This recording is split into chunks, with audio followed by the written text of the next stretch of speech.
नमस्कार विद्यार्थी मित्रांनो, श्रेणीश नर्सिंग क्लासेसमध्ये तुम्हा सर्वांचे मनपूर्वक अभिनंदन। आज आपण बघणार आहोत 6वी पंचवार्षिक योजना। मित्रांनो, कृषी उत्पादन, औद्योगिकीकरण, आर्थिक विकास आणि त्याचबरोबर सामाजिक न्याय, साक्षरता, देशातील गरिबी दूर व्हावी व देशाचा सर्वांगीण विकास व्हावा या उद्देशाने भारतीय पंचवार्षिक योजना भारतीय नियोजन आयोगामार्फत राबवल्या गेल्या। तसेच राष्ट्रीय विकास परिषद पंचवार्षिक योजनांना अंतिम रूप देते। भारताचे पंतप्रधान हे भारतीय नियोजन मंडळाचे व राष्ट्रीय विकास परिषदेचे पदसिद्ध अध्यक्ष असतात आणि भारतीय पंचवार्षिक योजनेचे अध्यक्षपदीही पंतप्रधानच असतात। तर आपण बघूयात 6वी पंचवार्षिक योजना। 6व्या पंचवार्षिक योजनेचा कालावधी 1980 ते 1985 इतका होता। 6व्या पंचवार्षिक योजनेमध्ये दारिद्र्य निर्मूलन व रोजगार निर्मिती याला प्राधान्य देण्यात आले।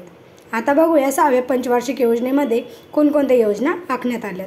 नंबर घेत इंटिग्रेटेड रूरल डेव्हलपमेंट प्रोग्राम, नंतर आहेत national rural employment programme, number 3 rural landless employment guarantee programme, number 4 development of women and children in rural areas, number 5 Visakhapatnam पोलाद प्रकल्प आंध्र प्रदेशला, नंबर 6 सलेम पोलाद प्रकल्प तामिळनाडूमध्ये। मित्रांनो, असेच नवनवीन व्हिडिओ पाहण्यासाठी श्रेणीश नर्सिंग क्लासेसला सबस्क्राईब करा आणि बेल आयकॉनवरती क्लिक करायला विसरू नका।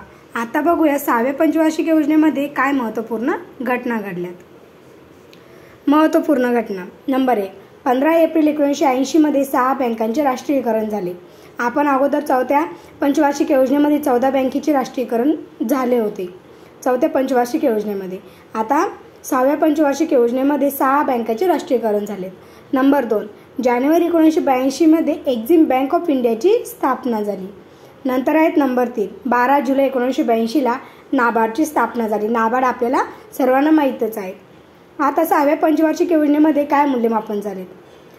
ही योजना यशस्वी झाली। या योजनेमध्ये प्राधान्य कशासाठी देण्यात आलेले होते तर दारिद्र्य निर्मूलन व रोजगार निर्मिती याला। नंतर आहेत वाढीचा दर 5% अधिक होण्यास सुरुवात झाली। वाढीचा दर हा 5% वाढला।